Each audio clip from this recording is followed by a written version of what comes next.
Welcome to the Clean Power Hour Live. It is April 7th. I am coming to you live from Oakland, California at the Solar Asset Management North America Conference. Welcome to the Clean Power Hour, my co host and commercial solar guy, John Weaver. You doing, Tim? I What's hear going on, you're buddy? in. I hear you're in California.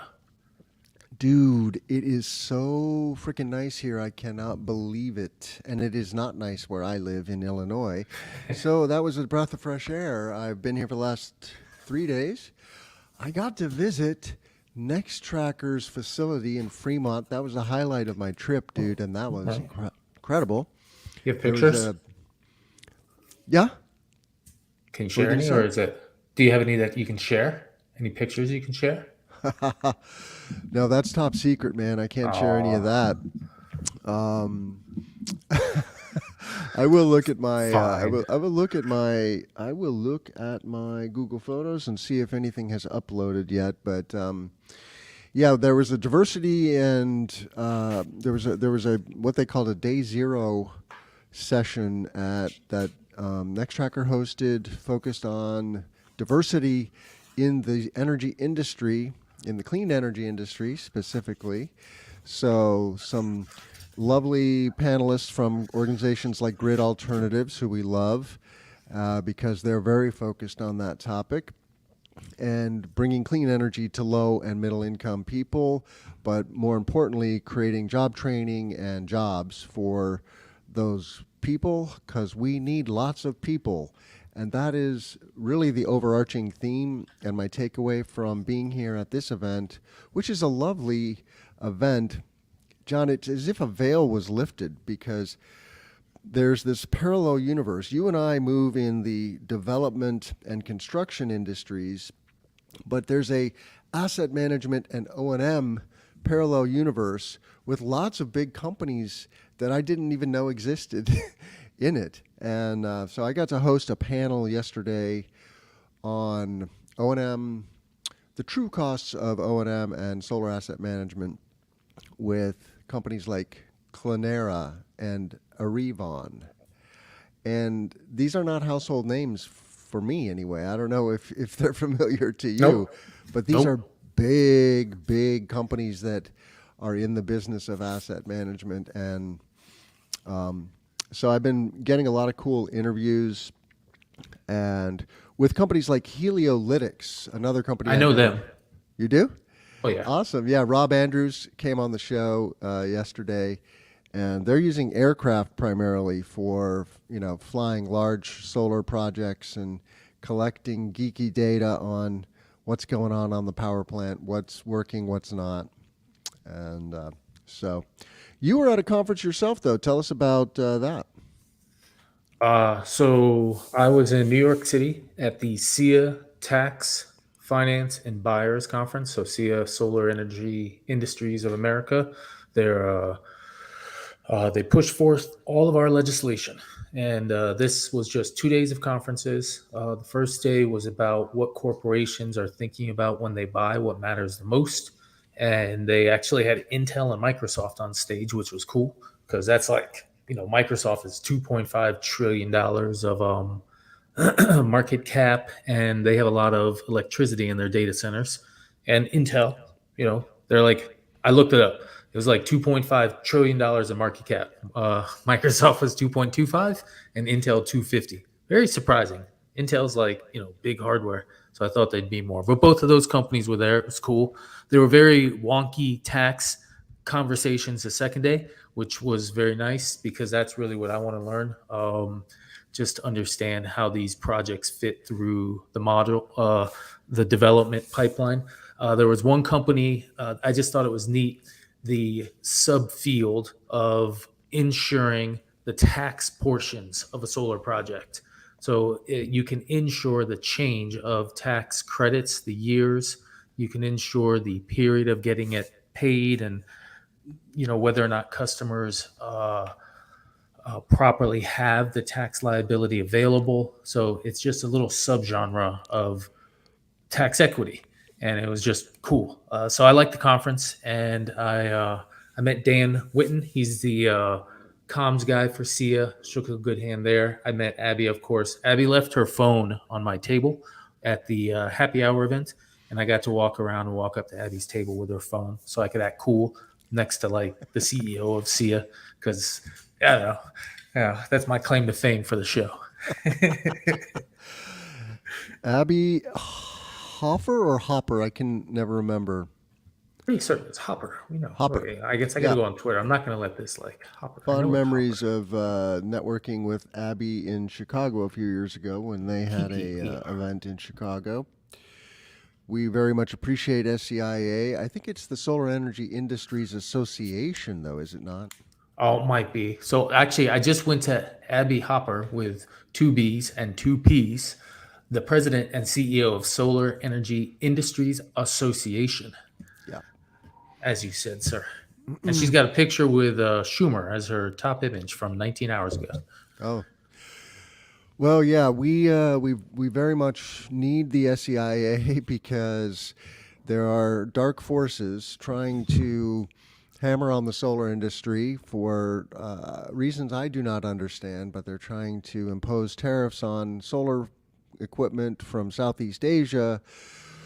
You know, we already have tariffs on equipment from China and the WRO, the withhold and release order, which is a good thing because China's using forced labor and hurting good people like the Uyghurs, and we don't want that. We don't want to encourage that, but we have to get solar panels from somewhere, John, and we're not making them in America, at least not nearly in the volume that we need to.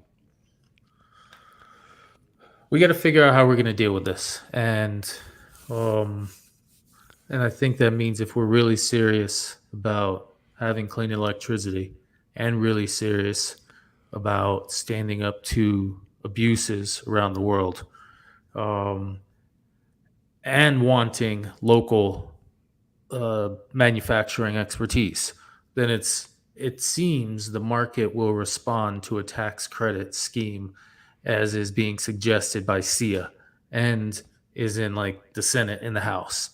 And you know what? Something I learned at the SIA Finance Conference, or not heard, I just overheard. I wouldn't say learned yet. It's people giving their opinions, but I learned of some opinions.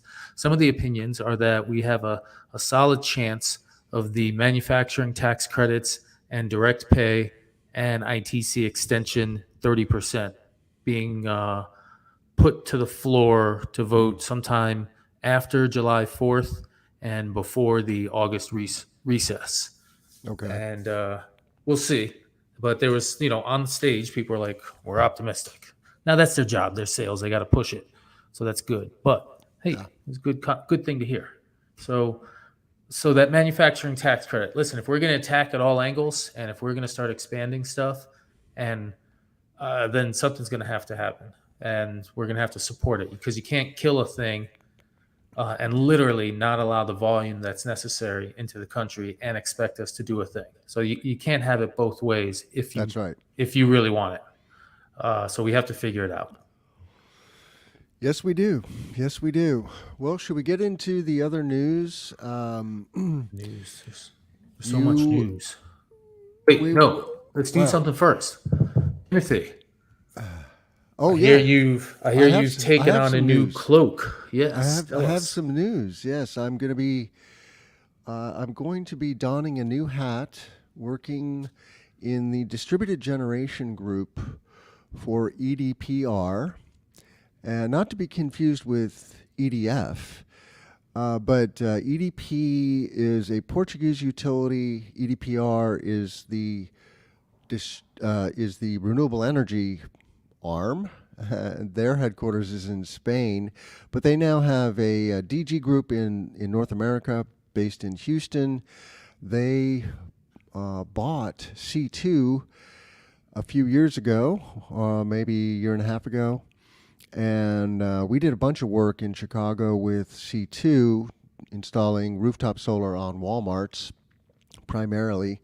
So I will be developing C&I and small utility solar, including community solar in the Midwest, and then opportunistically around the country. So if you are a developer with early stage projects, please reach out to me we are very much interested in doing co-development and mergers and acquisitions, and then we'll be greenfielding schools, campuses, commercial, industrial facilities, and lots, hopefully, of community solar projects here in the Midwest, Illinois, Wisconsin, Ohio, Missouri.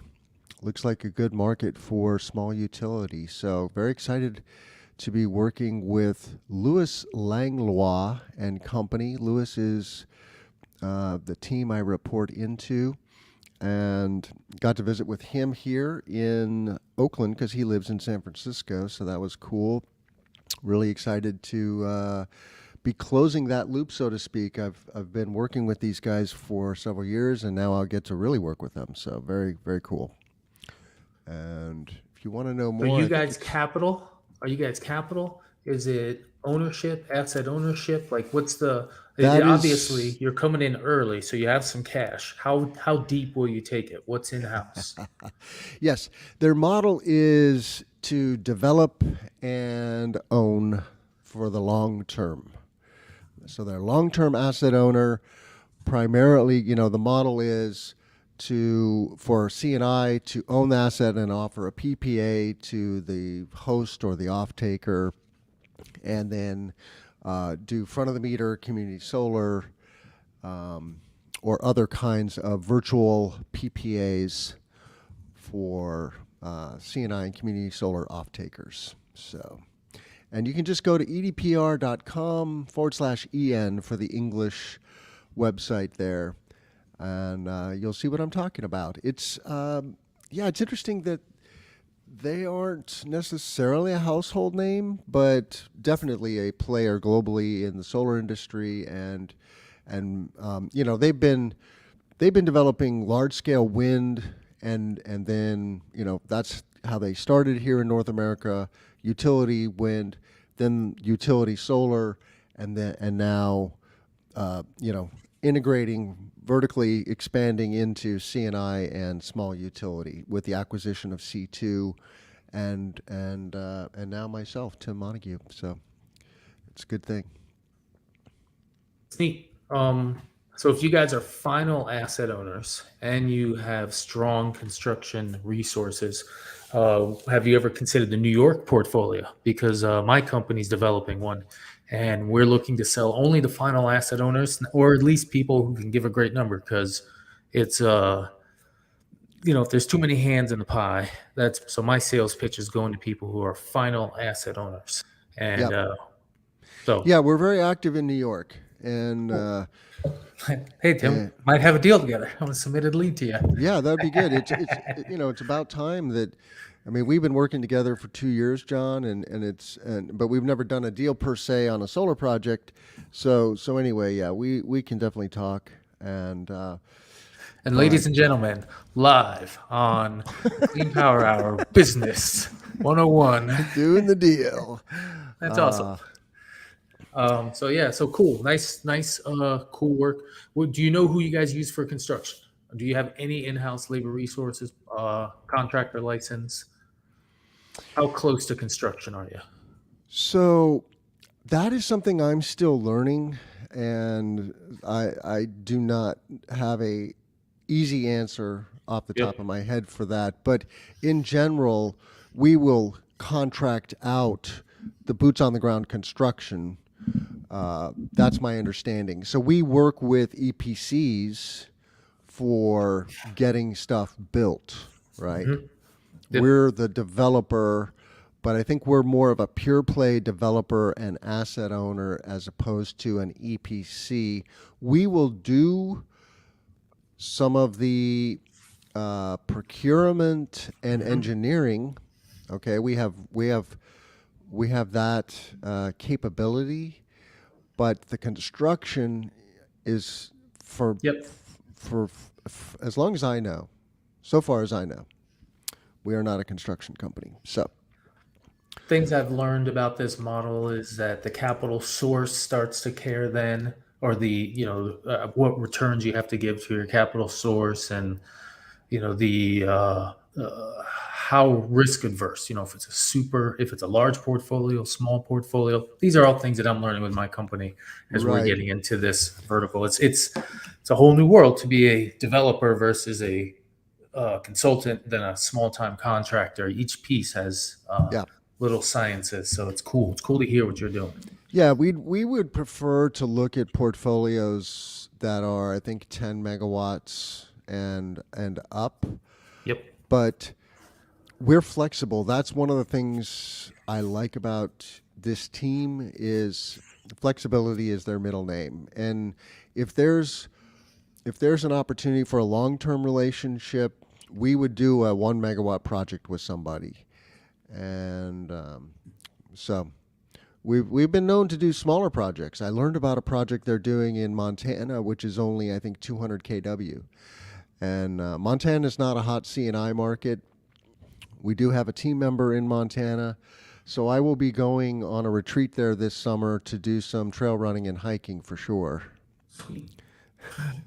That's cool. I want to go to Montana. I want to go to the Glacier National Park.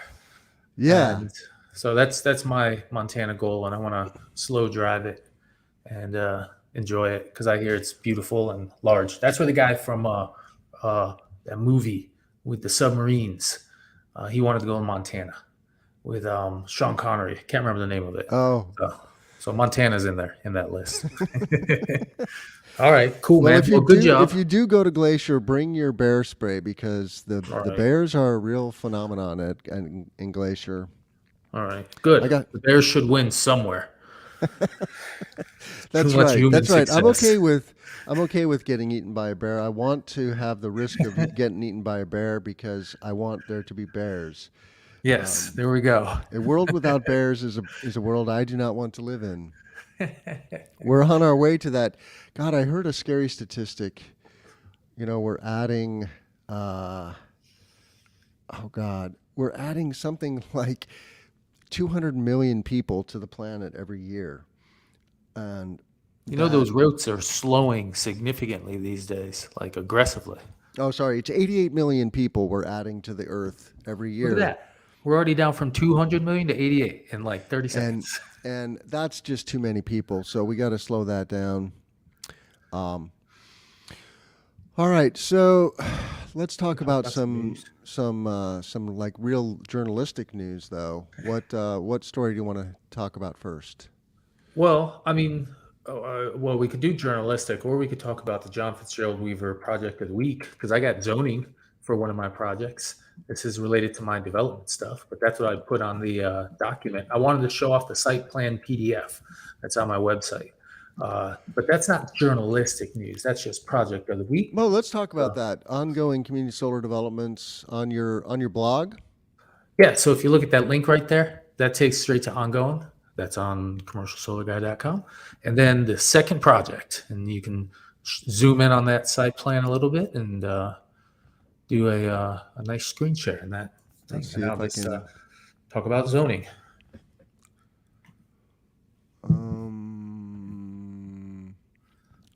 There we go. So And I guess what's going on with Commercial Solar Guy? so. This is just a project. If you got us, no, keep going. That's Pennsylvania. That's a different one. Let's do the next project. There we go. So that's Farmer Brown. Up on the top right, you see those little those little boxes. Each of those are greenhouses, and no, those are parcels. The greenhouses are just above the red boxes. Oh That's yeah. the owner, and so our shape is a little bit different. This is an early image, but this is in essence a 5 to 7-ish kWdc ground mount. It's the first project that we really started moving through our development arm.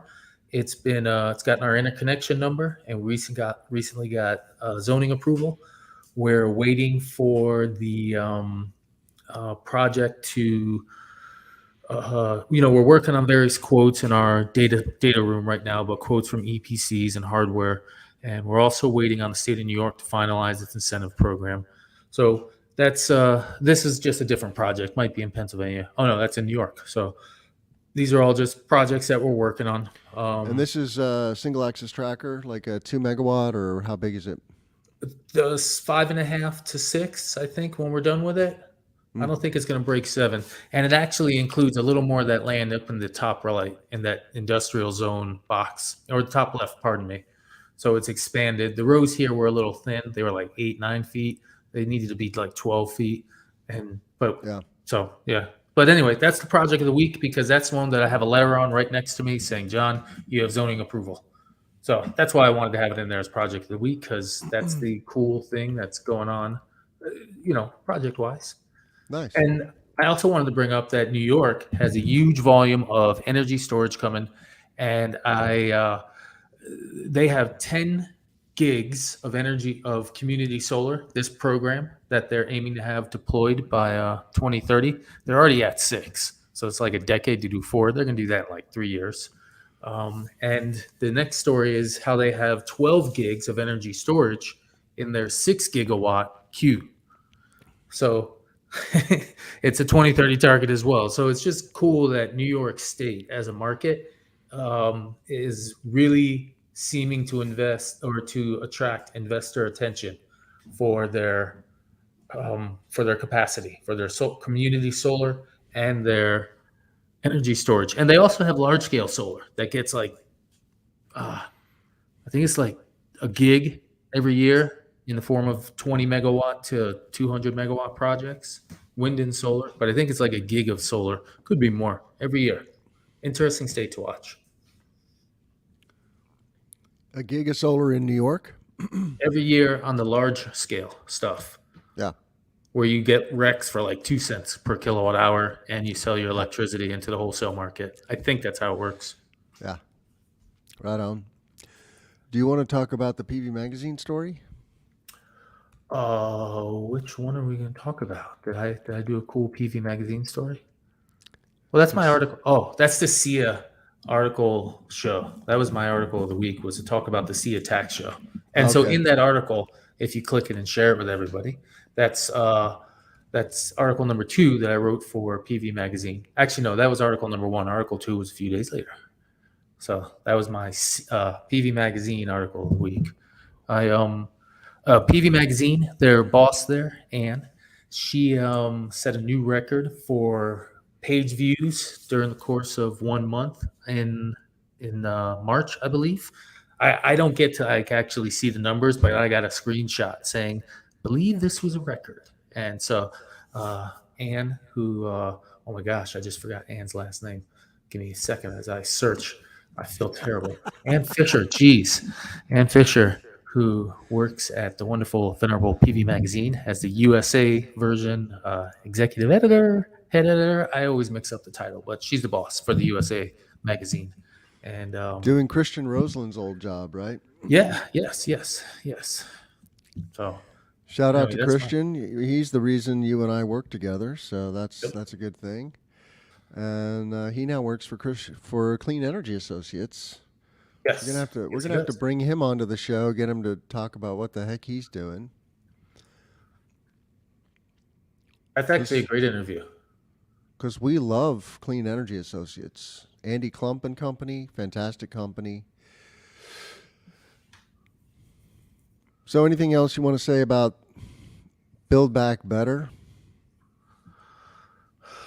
I just hope for the best. There were people on stage at the SIA show who were confident that something would occur, and I guess this summer we'll know. And if not, we'll just keep working and hope that the cost of inflation for hardware slows and the cost of electricity keeps going as it's going. Yep. Indeed. We got to keep the faith. Got to keep the faith. Oh, you already talked about that too. Yep. So this end of life, end of management for solar. Is that something you learned at the show? Because the solar asset show, I used to do solar asset management stuff a little bit for a Reuters group. They were based in the UK, and now they're Reuters events. And I've spoken with the people at the solar asset management folks. I just, I only go to like 1 or 2 shows a year, or local ones that I can drive to. So, but is that a cool show? Do you like that show? Are you learning some stuff? Did you get this thing there? Get what thing? This article that we have, end of Oh life no, management. this article. I'm going to put this on screen. This article came to me through some DOE newsletter I subscribe to, and but of course, end of life. We were talking about end of life on this panel I was moderating yesterday. The thing with the thing that's present, of course, for people at SAMNA, as we call this conference, and yes, it's a lovely conference organized by an organization from Holland called Solar Plaza. Yep. And they are going to be doing another event in Austin, Texas, October 25th. So for anybody listening to this recording who's interested in asset management and O&M, there will be a regional conference October 25th in Austin, Texas. So just go to solarplaza.com to learn more about that. They have not publicly announced that yet, but the date is set. And so this end of life management is just, as you and I have talked about on the show before, it's a big deal because millions and millions and probably billions and billions of solar panels are being installed across North America. And so we have to get better at planning for end of life. And that's a soup to nuts thing, right, John? We have to make solar panels more recyclable, more reusable, more repurposable, so that it's less energetically intensive. Like right now, if you have a really broken solar panel, let's say there's a hail strike, right, and the glass is completely cracked, and it's not producing very much energy, then to repurpose that or recycle it is a very energetically intensive job. And basically, they grind it up and sort it into all of its component parts, silver and copper and aluminum and silicon and glass. And you can do that, right? It's doable. And we want that. We don't want these things to go in a garbage dump or in a landfill, which is illegal in most places. Although I would venture there are places in the United States where you could probably put solar panels in a landfill because we're such a strange species, we Americans. We do a lot of good things, but sometimes we're not very stringent about environmental regulations. So the DOE is shining a light on this, pun intended, and that's a good thing, and we're grateful for that. Jigar Shah is going to be coming on the show again in a couple of weeks. I think maybe next week, actually. And he is the head of the Loan Programs Office. And we're going to be chatting about what he's up to there and how his life is different now that he's a government bureaucrat and not a venture capitalist anymore. But what are your thoughts about end of life, John? So I actually wrote a cool article on PV Magazine of research done by NREL that did an analysis of what it would take to get the solar panel recycling market going.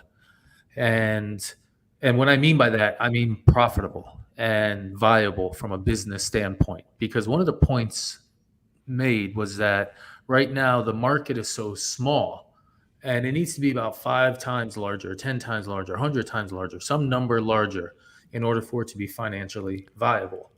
And with approaching that volume, the article also researched learning curves, suggesting that right now solar panels cost $25 to recycle and they're worth about 10. To get it down to 10, what it would take, how much larger, what type of work. And so you have to drop it 80%. That's 2-3 doublings, inverse, something like that. Learning curve things where you expand volume by X amount and price drops by 20%.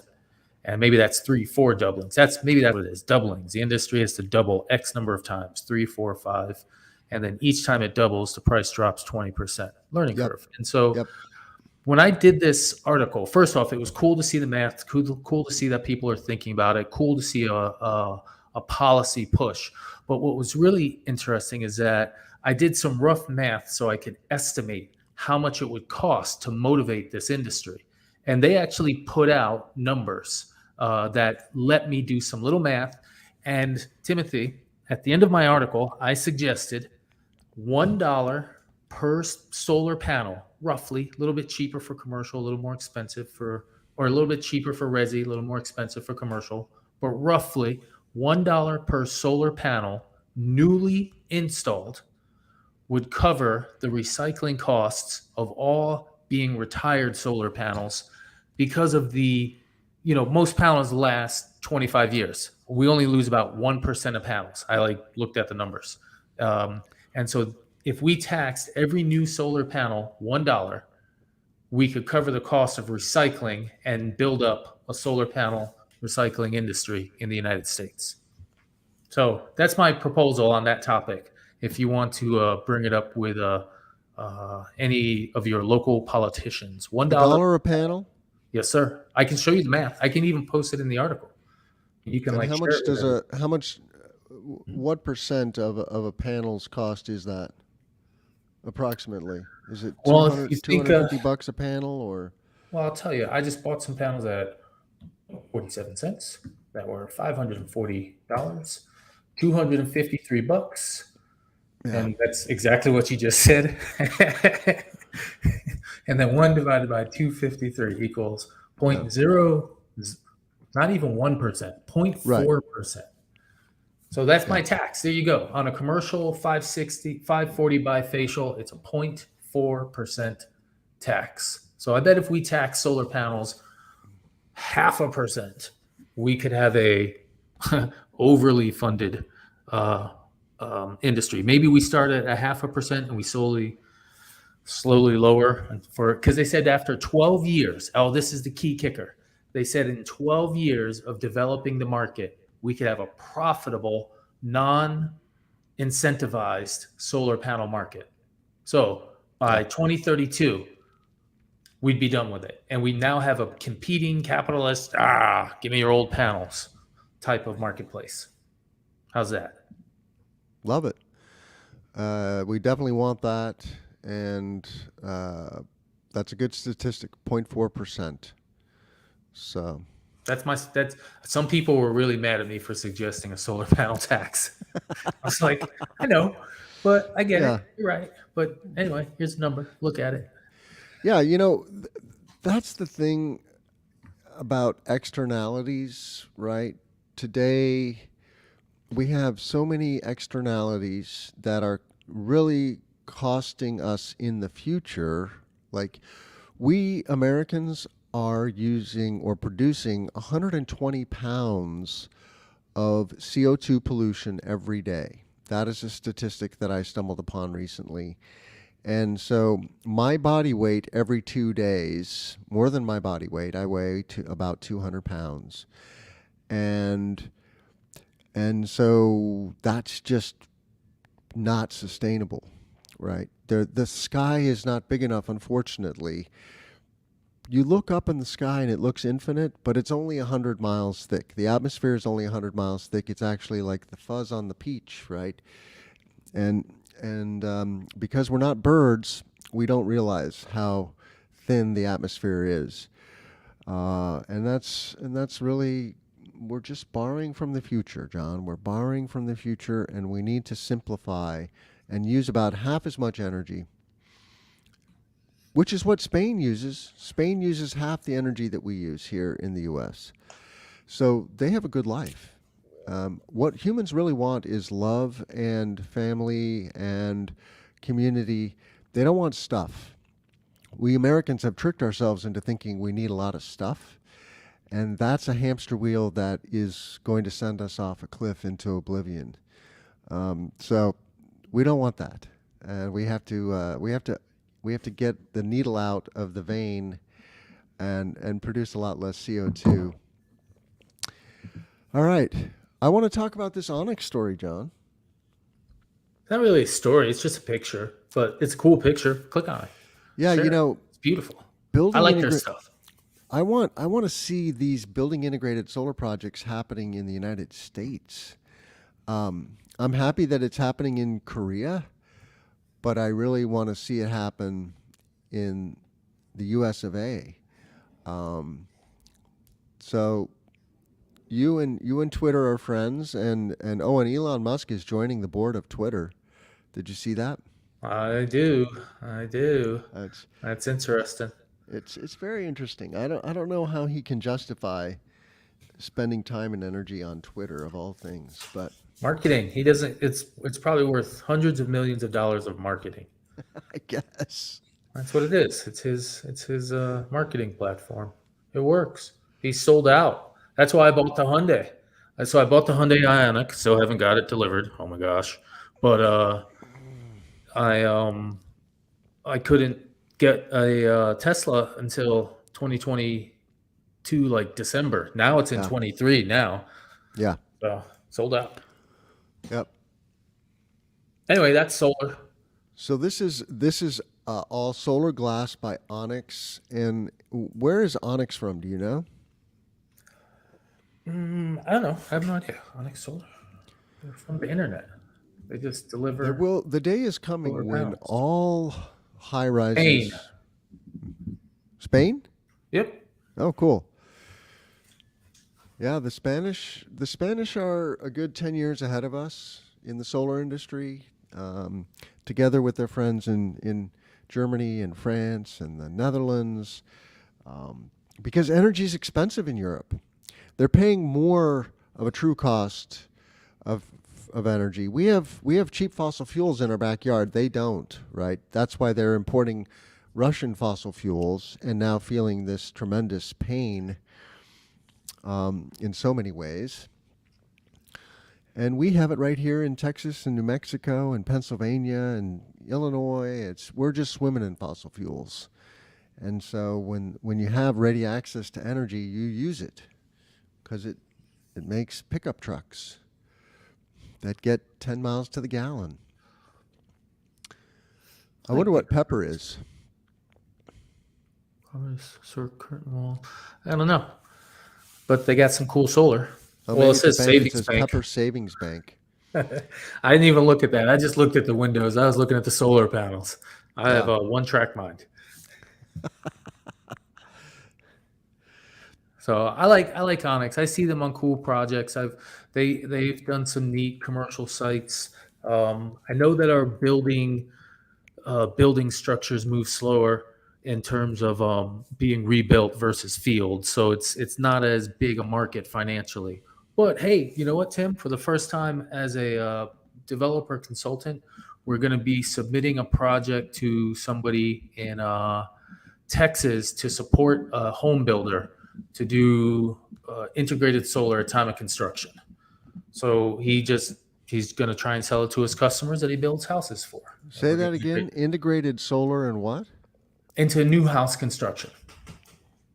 Okay. So we're just With partnering with a builder, and and what he's got the what customer. what roof with what roof tile are you going to use? Still working it out. Ah, Working through. We're submitting a proposal. We've been talking. We're submitting a proposal. We have a tentative agreement on pricing per project and everything, and we're just going to support him and help him get each project done and build stuff for his customers. We're going to have a couple of models. We're going to do design. We're going to help him do applications and sell additions to his new construction housing.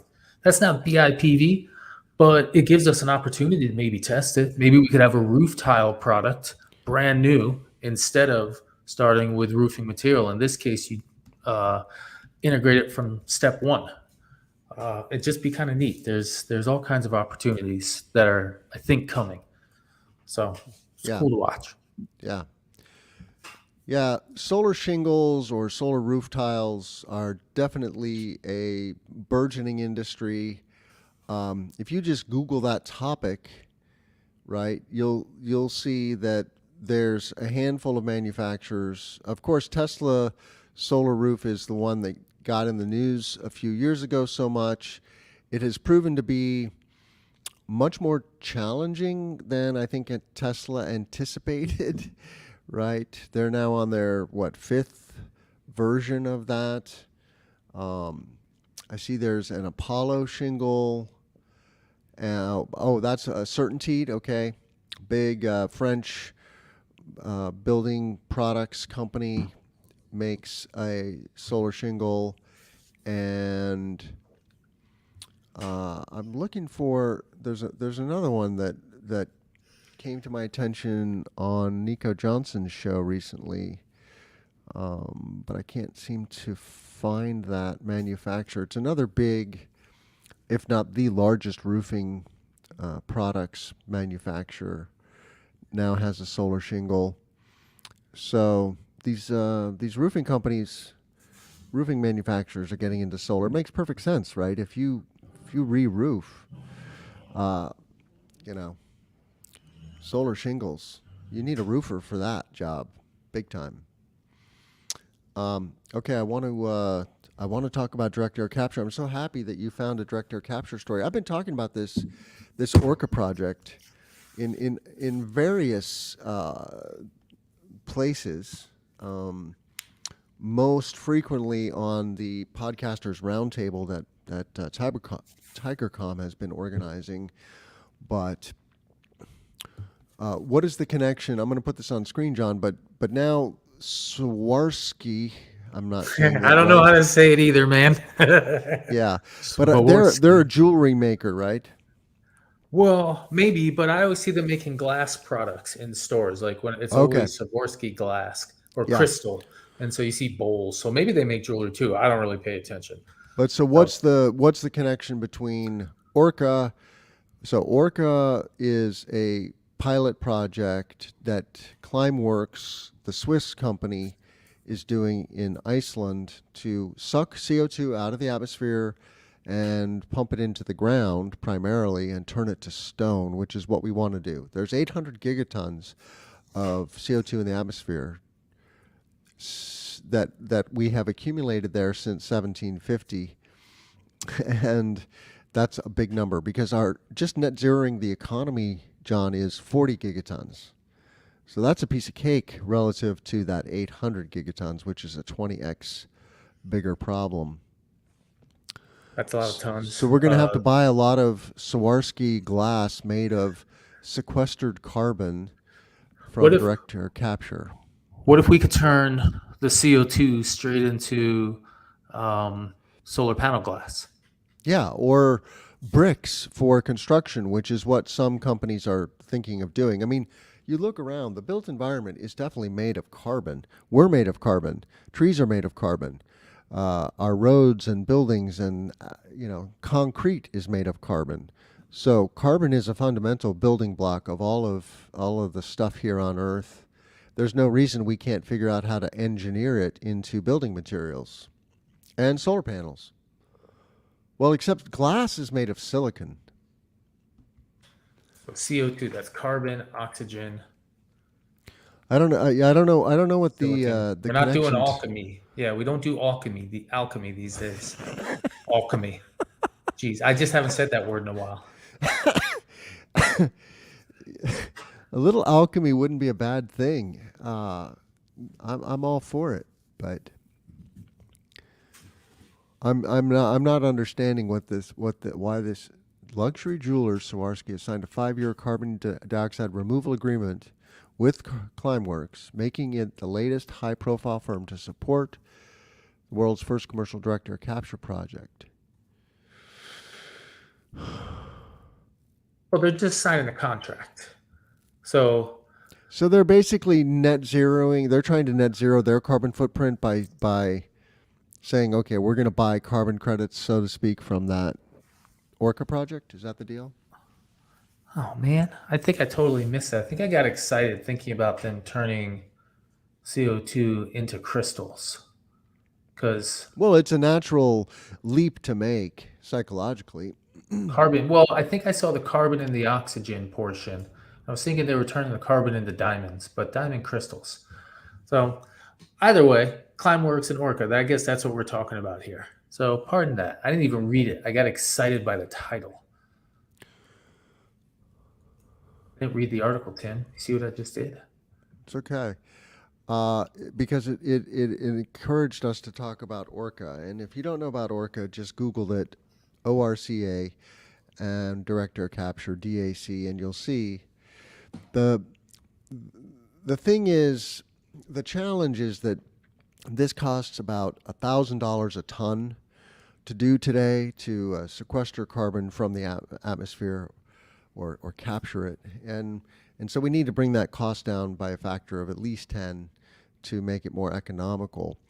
And it's hugely energetically intensive, which is why they did it in Iceland, because they have lots of cheap, abundant geothermal energy. Right, Iceland is just basically a giant volcano, and if you just poke a hole in the ground, you reach very hot earth that then you can convert to steam and make electricity, and then run this ginormous air conditioner that sucks CO2 out of the atmosphere, which is hard.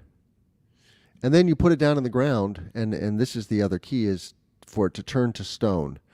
You don't want it to be liquid or gas under the ground, because then it could leak out again. And those 800 gigatons need to go bye-bye for a very long time, right? I want to see us build space elevators, the carbon fiber elevator piece out of CO2, because that would be, get us to space, I guess. We, I don't know what we're going to do technology wise, but we're going to do some weird, cool stuff. And it's just our nature to do weird, cool stuff. And did you hear that Elon Musk has some real EPA, Environmental Protection Agency, issues for the Texas facility that were just announced? You've called this out before, saying it was built in a bad place. Oh, I was talking about SpaceX. Is that what you're referring to, or Just Tesla? now. Yeah, well, they're all the same in my brain. Tesla, SpaceX. Uh, you're right, but SpaceX, the launch facility in southern Yeah, Texas. yeah. Yeah, they. And that's why he's putting some chips in the Florida. He's expanding his Florida operation also, Yep. because he's not across the finish line in terms of being able to launch super heavy from Boca Chica. Yeah, when I visited that site, I could see why that was going to be problematic. It's right there on this massive nature preserve, on the edge of this nature preserve.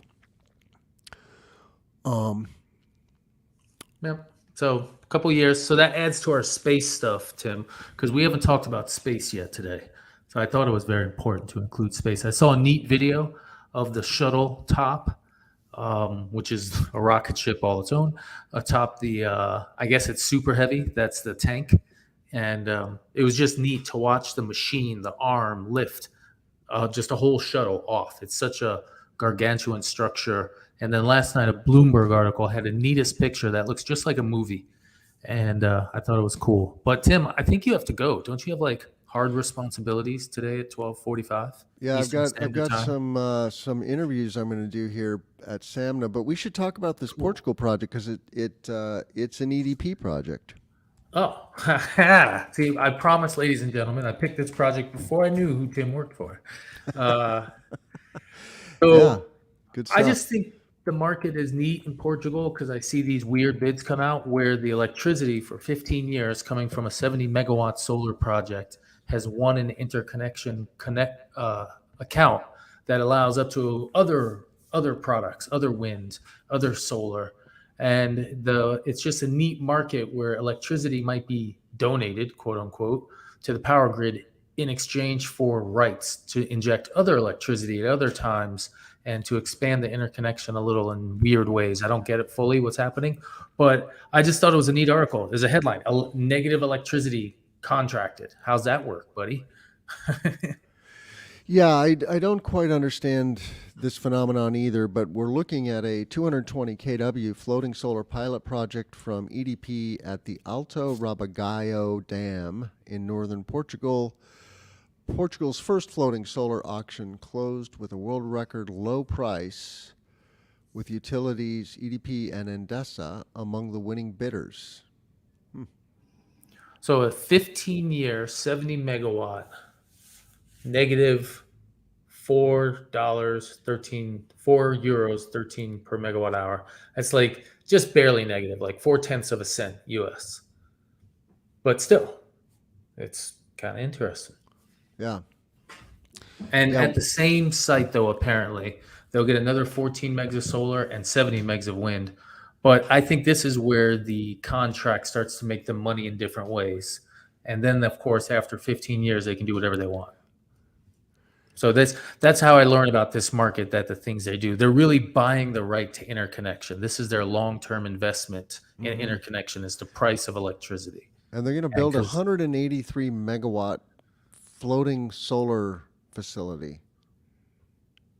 That's nuts. That's ginormous. It's good stuff.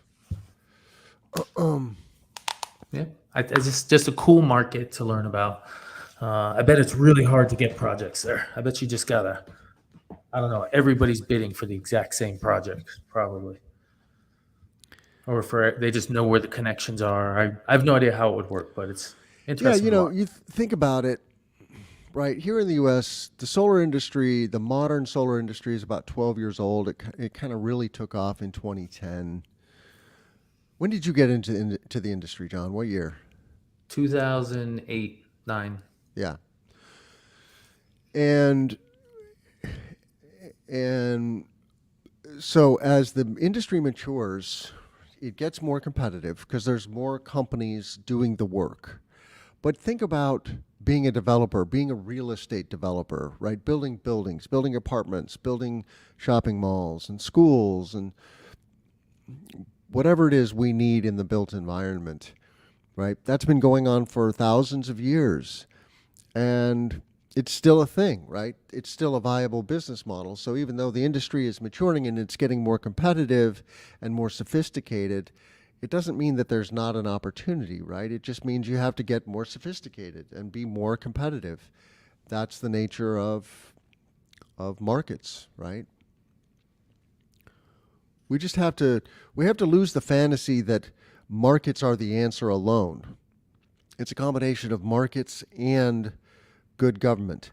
Because if you just let the market go, right, you end up with runaway global warming, which is what we have now.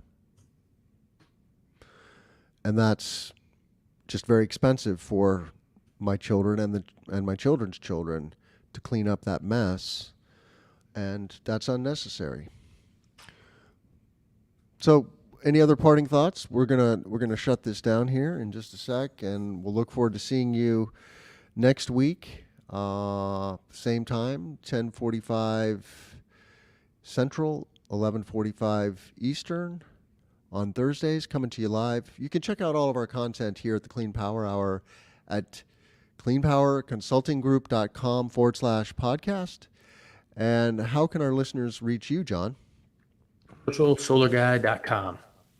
That's contact form. If you want to just hang out and listen to solar stuff, you could follow me on Twitter. Type in Commercial Solar Guy, and I tweet there a lot. Seems people like my tweets. That's Are you cool. regretting having a handle that has mass in the name? Because you're obviously not just a mass operator. Solar in massive amounts. I thought it was, I mean, that was the original joke when we did it, was solar in Massachusetts and solar in massive amounts. But solar in mass, or solar in massive capacities. There you go. I love that twist. Good recovery. Good recovery. All right, man. Well, thanks for being here. I really appreciate it. And I say let's grow solar and storage. I'm Tim Montague. Have a great day, John.